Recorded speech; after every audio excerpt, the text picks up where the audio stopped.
From the Library of Congress in Washington, D.C. Mark's current book is called Havana, a Subtropical Delirium. I think you'll find it a very interesting book. He takes you to some places in Havana, in this really magical and very special city that I think you would not get if you were just reading the headlines about Cuba today. He takes you to the cemetery where people go to pray for their pregnant wives because a corpse had been found with the mother's, with the child in the mother's arms. And he takes you into the kitchens where people are making these incredible Cuban dishes. And I loved the recipe that said, kill the chicken with the machete, chop up the chicken with the same machete. With that, I introduce Mark Kurlansky. Please give him a big hand.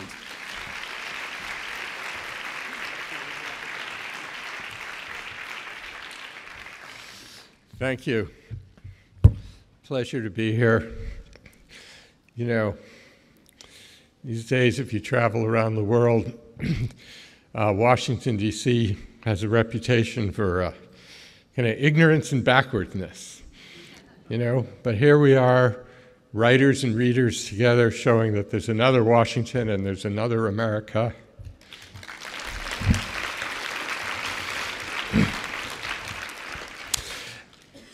This book came about because the publisher Bloomsbury was doing a series where they asked different writers to write about a city that they loved, a small, somewhat personal book.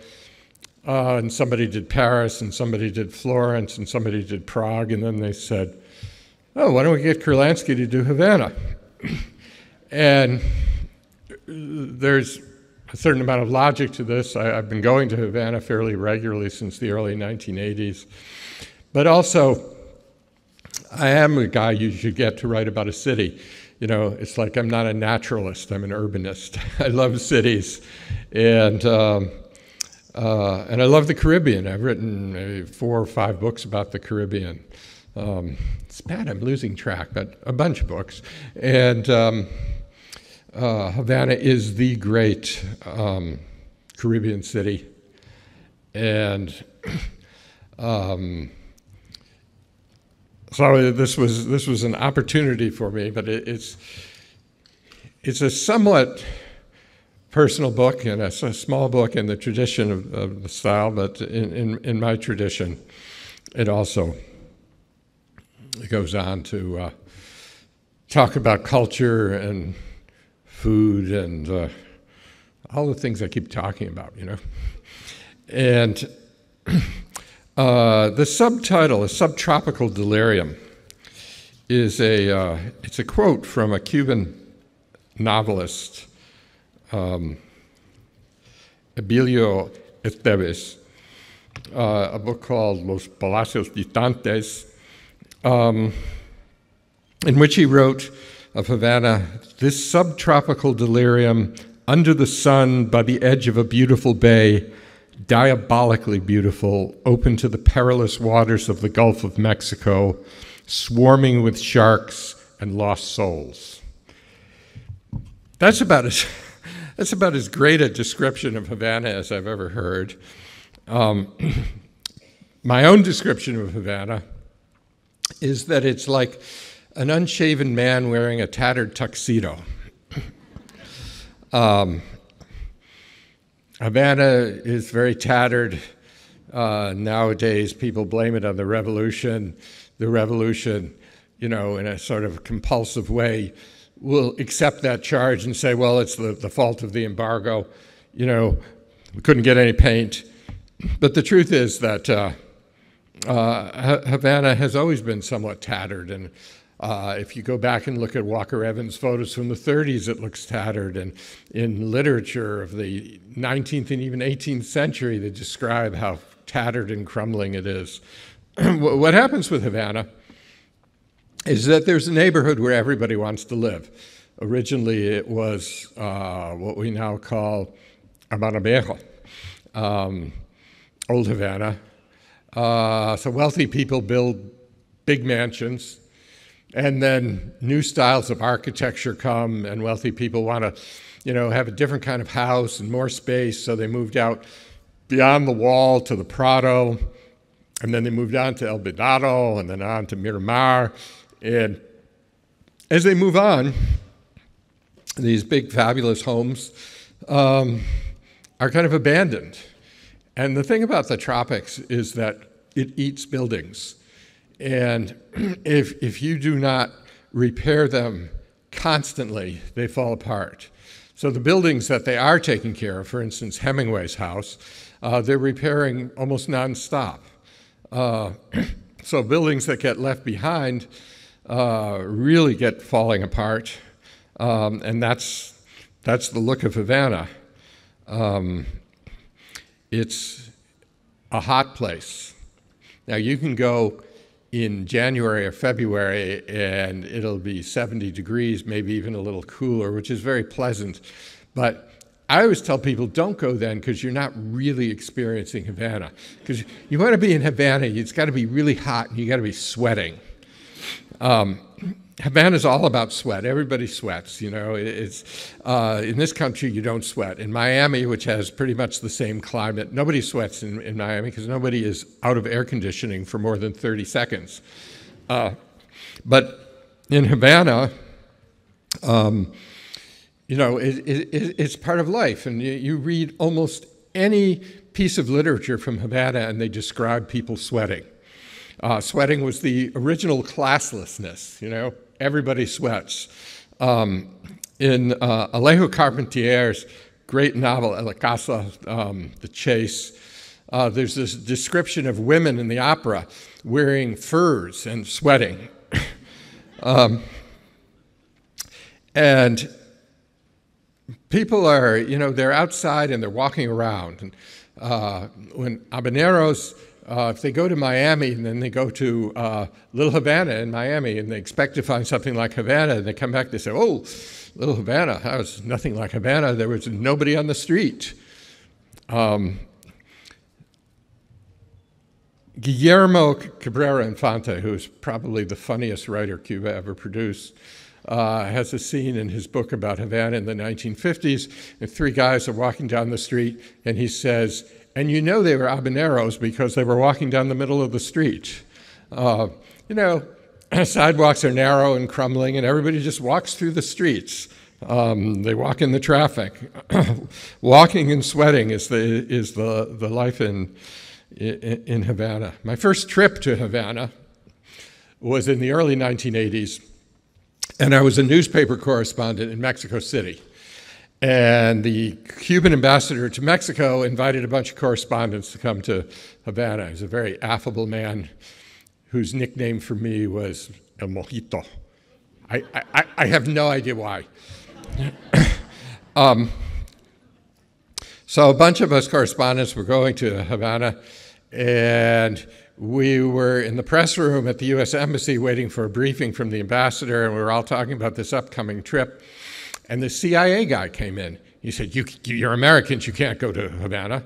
And we informed him that we could because we were correspondents and we were going.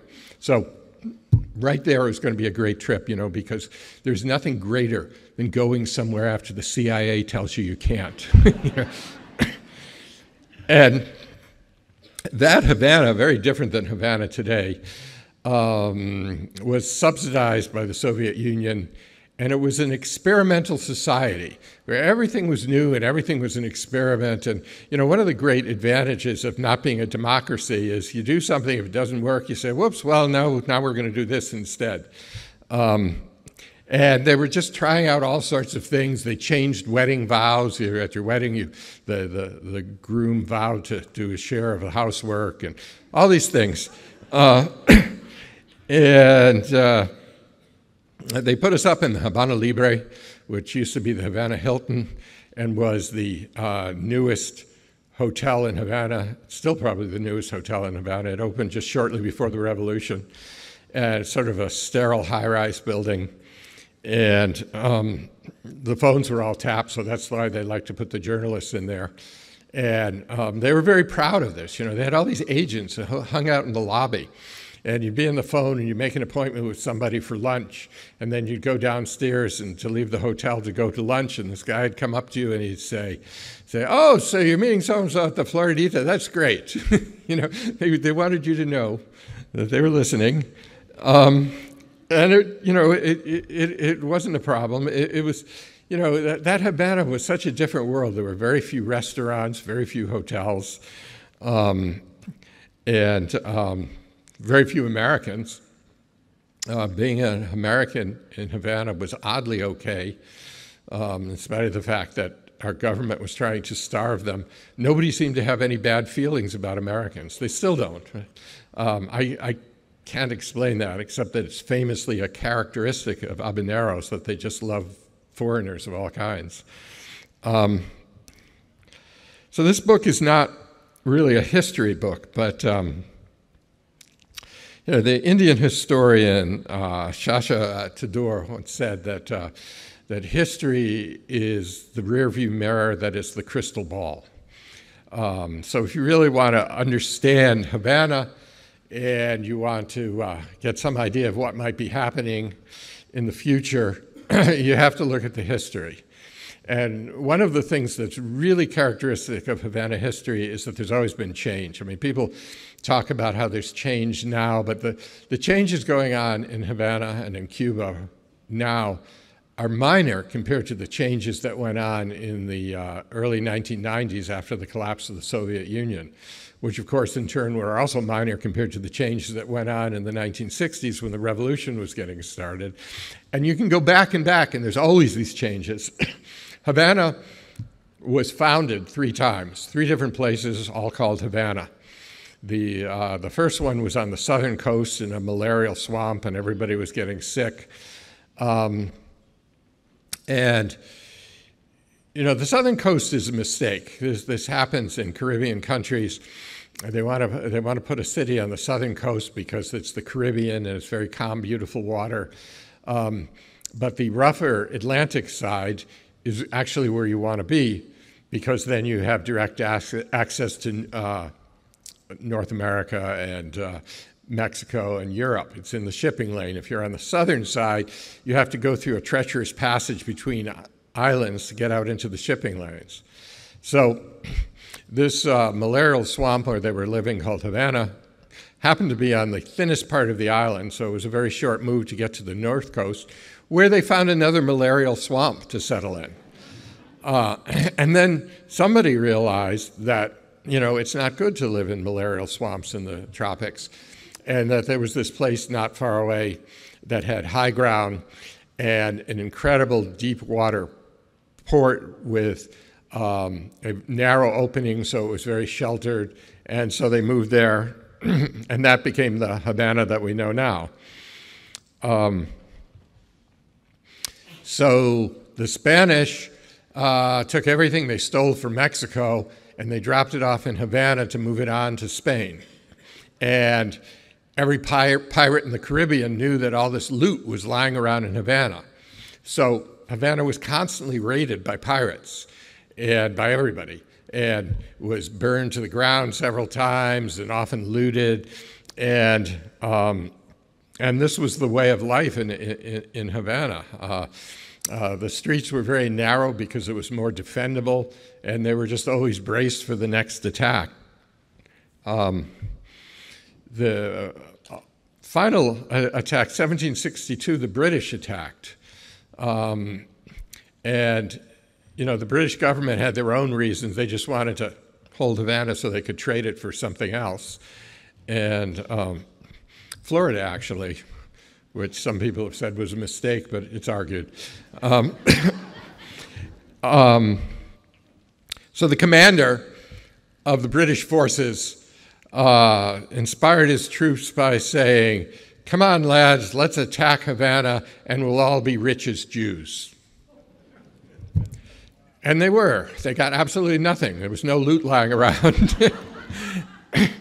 And the British soon left. The Spanish then sealed off the harbor with chains, built a wall around the city, and at nighttime they would put out the chains, they would lock all the gates to the city, and they would fire cannons to let you know that Havana was sealed in for the night. And isn't it interesting that they still fire those cannons? I mean, the chains are gone, the wall's gone, the gates are gone, but there's still that psychological thing in the tradition of letting people know that you're sealed in for the night. Foreigners go to Havana and they see this beautiful blue ocean with a purple stripe that is the Gulf Stream, which is why Hemingway moved there. And they think, oh, this is beautiful, this is wonderful, what a great setting. Habaneros hate the sea, they have a dread of the sea. The most famous Havana writer, Jose Marti, wrote Eau de la Mar, I hate the sea. The reason they hate the sea is because of the bad things that are going to come from the sea. Habaneros are always ready, prepared for invasion. Even matchbooks, which of course, like everything else, are made by the government, and the matchbooks say on it, ready for defense. Well, you know, Charles Bukowski, the American writer, once wrote that the definition of a paranoid was a man in possession of all the facts.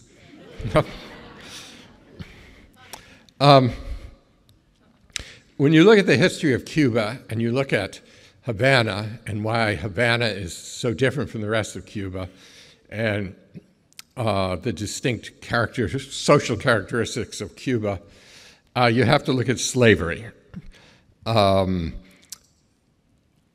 Cuba has the longest history of slavery of any place in the Americas. And the barbarism of it is beyond imagination. And it was the first slaving country in the Americas in the beginning of the 1500s. And slavery remained in Cuba until 1886. It was so recent that when I first went to Cuba, I would meet people who knew their grandparents who were African-born slaves. So this is, you know, it's something we haven't gotten over, but they have even further, you know, it's even more recent for Cubans. And there was a division in Cuba which remained.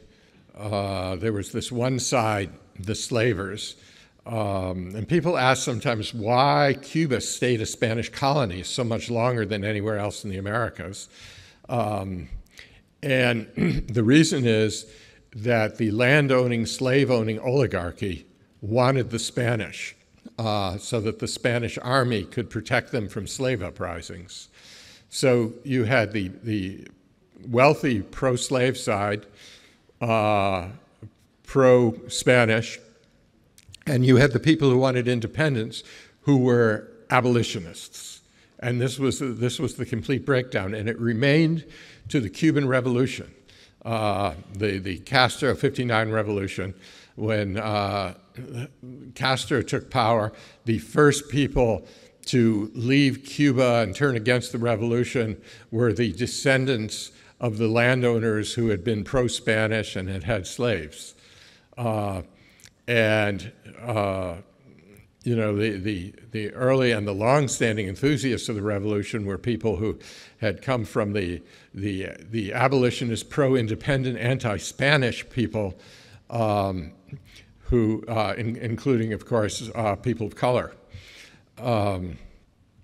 Which is why people in Miami non-Cuban people in Miami don't understand that Cuba is largely a black country, because all the Cubans in Miami are white. Havana, what made Havana very different from the rest of Cuba is that it was the largest free black population. And the reason for that was that in Spanish law, a slave had the right to buy his or her freedom. But of course there's a catch, and that is that if you are a slave on a sugar plantation, you don't have any opportunity to earn money to buy your freedom. But if you were a slave in a household in Havana, there were various things you could do on the streets of Havana, including prostitution or selling something or all kinds of things, and many earned money and bought their freedom. So there was this large free population.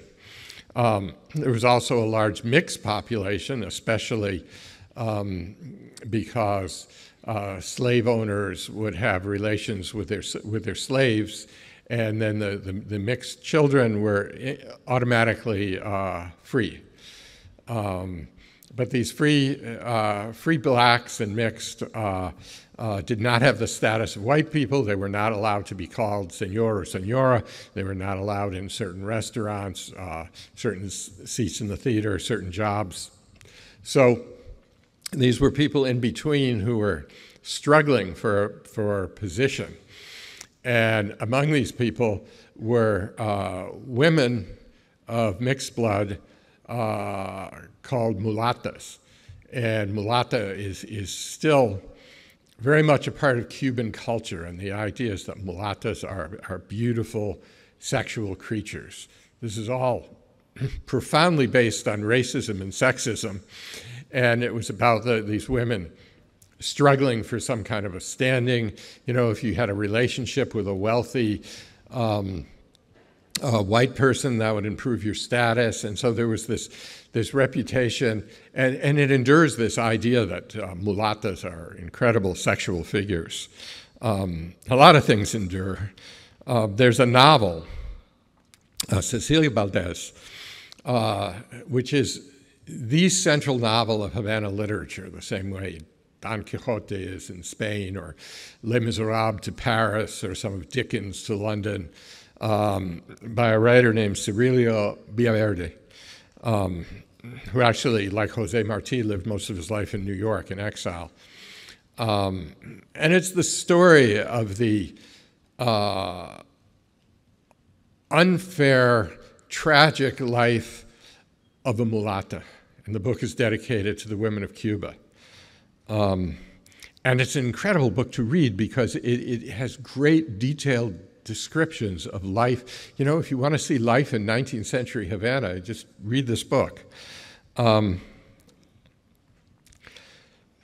Havana, more than anywhere else in Cuba, is a place of African culture.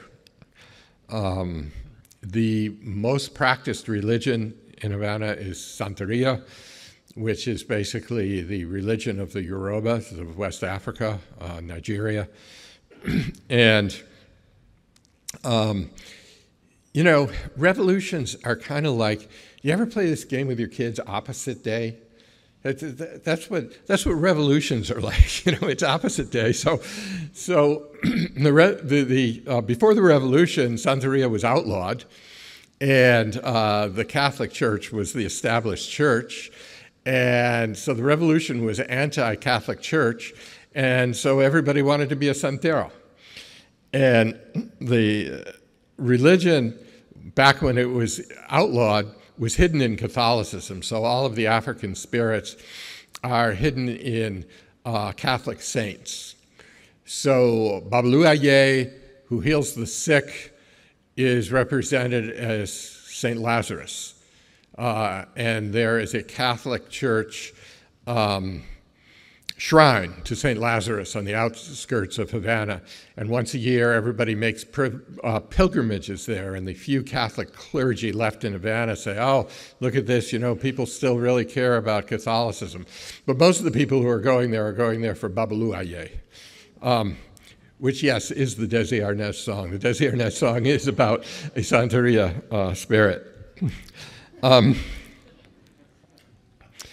Music, of course, is of African roots, and the main tradition of Havana music is son, which was not first created in Havana, but it took over Havana, and it was also outlawed, but has remained deep in the culture. An anthropologist in Havana once told me that if you look at habaneros sort of idly tapping their fingers, you'll see that they're always beating out son, which is a great idea. So every time somebody's tapping out their fingers, I try to listen, but I've never really gotten it. But what I have noticed is that you hear music everywhere in Havana, partly because there's no windows. There's wrought iron gratings and no glass so that breezes can blow through, and everybody has music in their homes.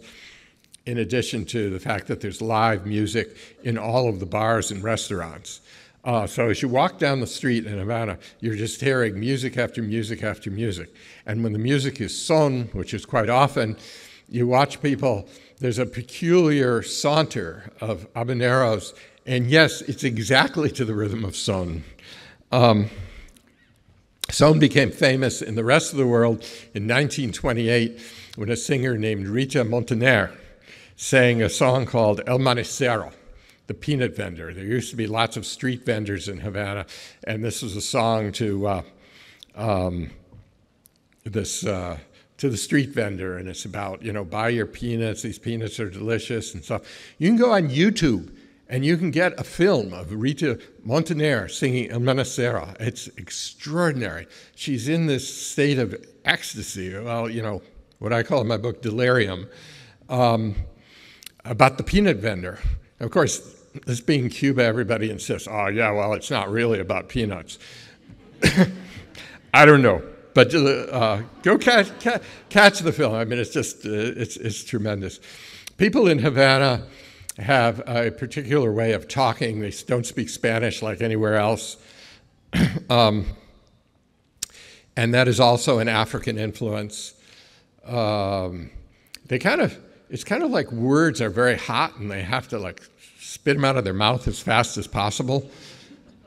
And they drop a lot of syllables and they drop a lot of phonemes, especially S's and R's. There's no S's and R's, which seems to be an African characteristic. In Haitian Creole, there's no S's or R's either.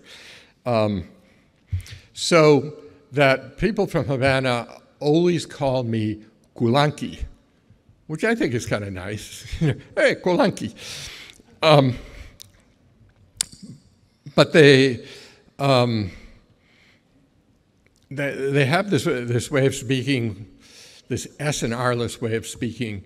So, and when the S is gone, they replace it with an aspiration. So, más o menos, which means more or less, in Havana is más o menos. It always, although I am fluent in Spanish, it always takes me about a day in Havana to start understanding what people are saying. But Fidel Castro was not from Havana. And he spoke, and he also was a lawyer, he spoke very clearly and was easy to understand. And, you know, all the journalists loved the way Fidel Castro spoke. And they thought, God, I wish everybody in Havana spoke like Fidel. You know, I can understand him. Another essential of, you're holding a sign, but I can't read it. Oh, you're not holding a sign. No, okay.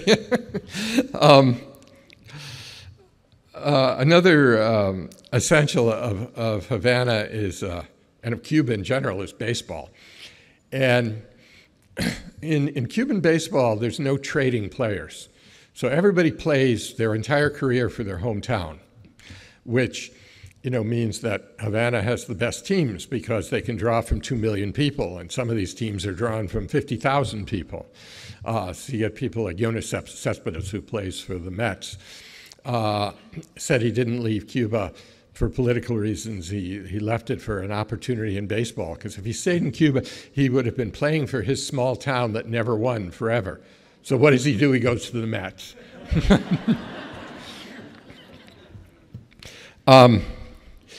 In Cuban ballparks, the only snack that is served is coffee, Cuban coffee. And these incredible pieces of paper that they fold into an espresso cup.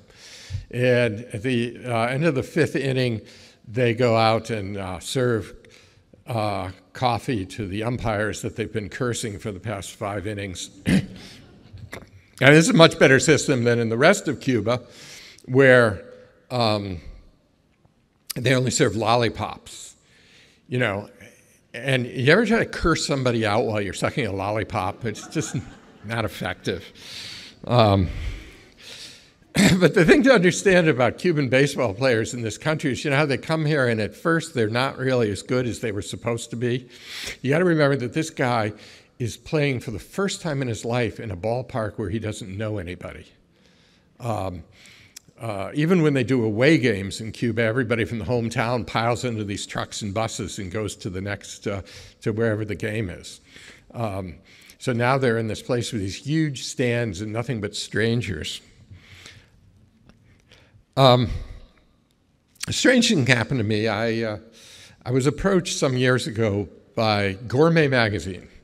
In the early 90s, they wanted me to go to Cuba and do an article, Gourmet.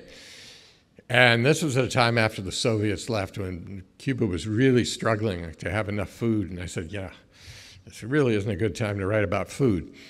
And they said, oh, no, you don't have to write about food. Write about, whatever you like. I said, well, I like baseball. They said, okay, great, go and write about baseball.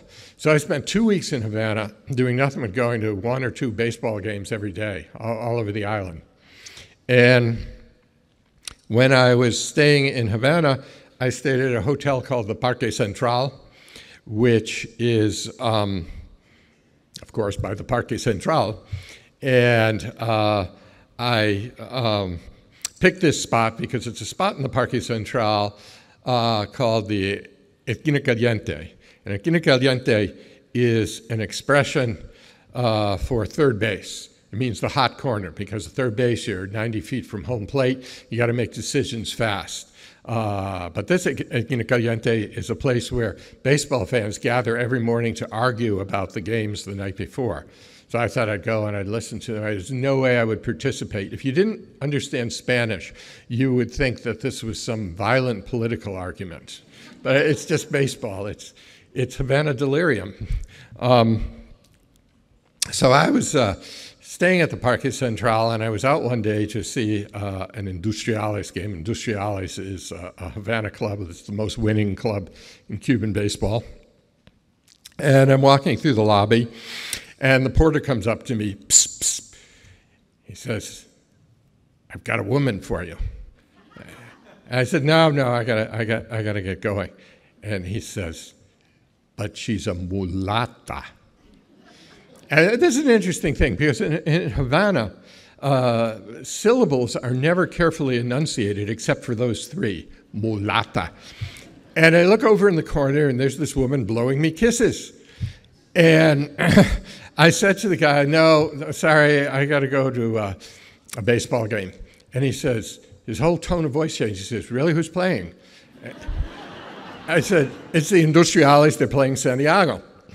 Industriales in Santiago is a little bit like the Yankees and the Red Sox. He says, "Who's starting for Industriales?" I said, Rene Espin. He said, "Oh, he's not so good." The woman in the corner isn't blowing kisses anymore. She's getting more and more angry while the guy goes through the entire Santiago lineup, explaining how Espin should pitch to each of these hitters. By the end, he was almost ready to quit his job and go to the ball game with me. That's Havana. Thank you very much.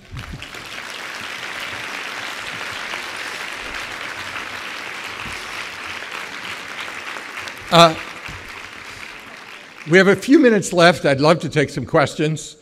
If anybody wants to ask anything. I can't really see you, but I don't know. Stand up, or is there somebody?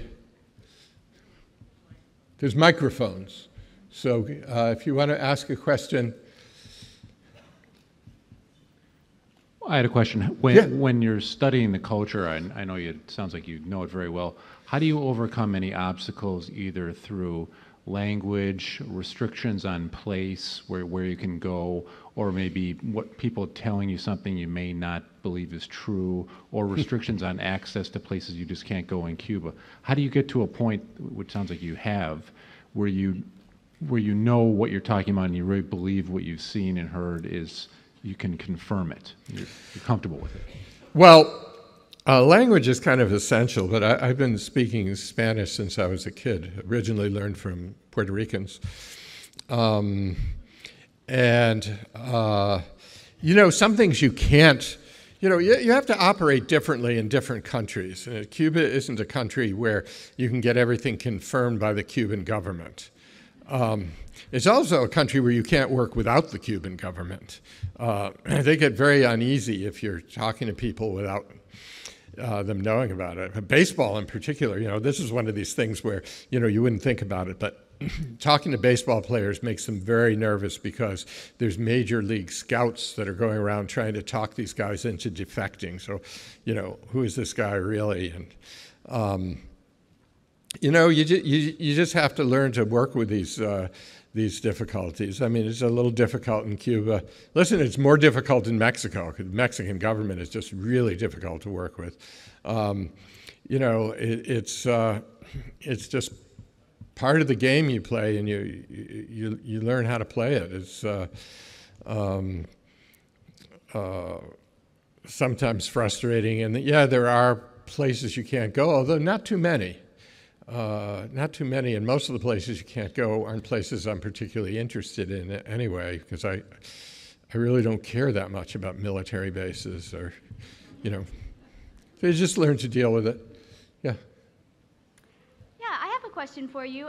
You might be the guy who has one-word titles, but you're also a guy who really tends to focus on these grand global transnational sort of stories. So I was curious how it felt to change that and to really focus, limit your scope a little bit, and also how you feel like your background as more of a global transnational historian has helped you in limiting that scope to Havana. Well, it felt great. Sometimes, and I don't do, all my books aren't on global things. I've done other books that were, very narrowly focused, and I've done fictions books on particular places, and I've done all kinds of things. But I enjoyed very much when this was proposed to me, the idea of just focusing on Havana. I mean, I didn't even want to do Cuba. I just wanted to do Havana. That was something that I enjoyed. I suppose it took some discipline, because the reason I do these global books is I kind of think like that, and everything just keeps expanding. Fortunately, this was a fairly short book, so I could stop it before it got out to the world and just keep it focused on Havana. Yeah. Can I ask about a different book? Okay. Since we're at a Library of Congress event, I wonder if you could talk about how you got the idea for Food of a Younger Land and what it was like to work with the LOC to have access to those records. Oh, well, this would be the place to ask me that. Yeah, I mean, that Food of a Younger Land was a book that I did entirely in the Library of Congress from an archive there of WPA writings on food. And it was a very pleasant experience to just go to the Library of Congress every day and put on my little gloves and get these files and look through these old onion skin carbon copies of stuff that people had written in the 1930s. I just tremendously enjoyed it. And I mean, the Library of Congress, I'm not just saying this because we're here, but we are here, is a great place to work. And they're all set up for people like me who want to do things like that. So, question over here. Yeah. You can see us. So first of all, thank you so much. I was just in Havana in June, and this filled in a lot of gaps for me. I'm curious how you've seen the hopes of the Cuban people change over the decades that you've been there. The hopes of the people, sort of the hopes and dreams of the Cuban people. The hopes? Yeah.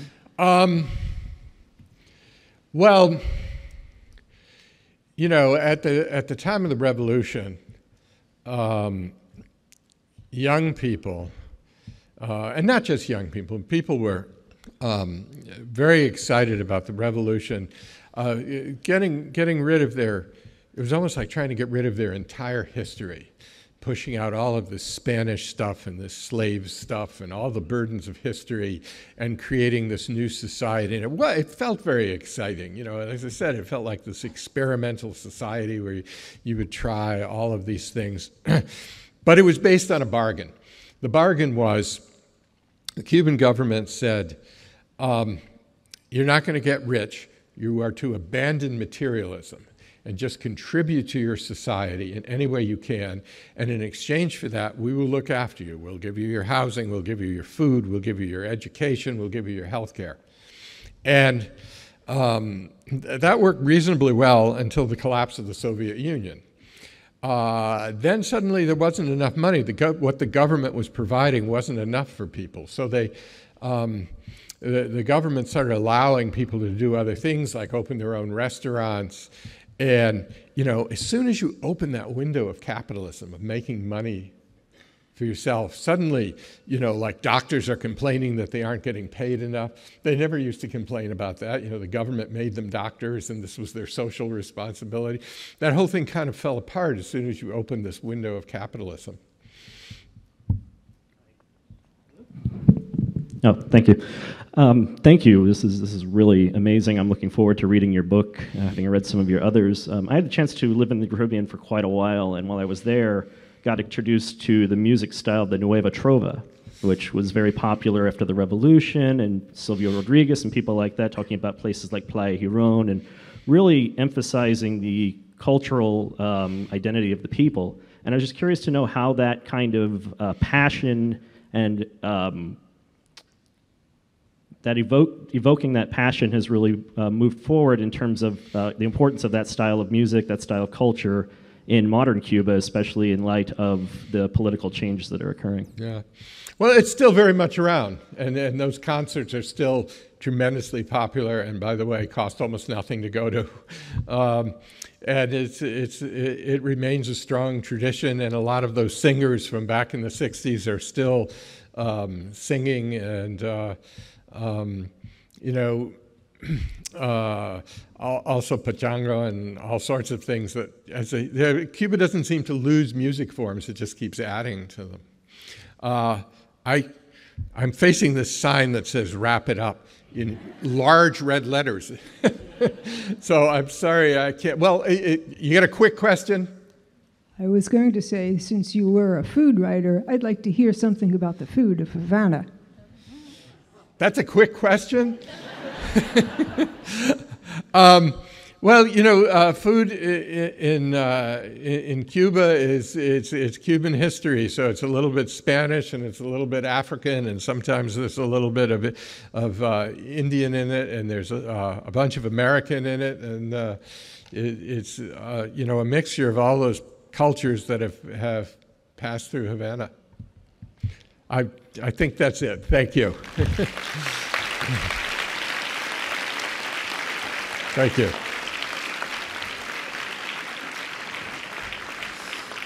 Okay, I'm going to be signing books somewhere. I have no idea where, but you probably know, so see you there. This has been a presentation of the Library of Congress. Visit us at loc.gov.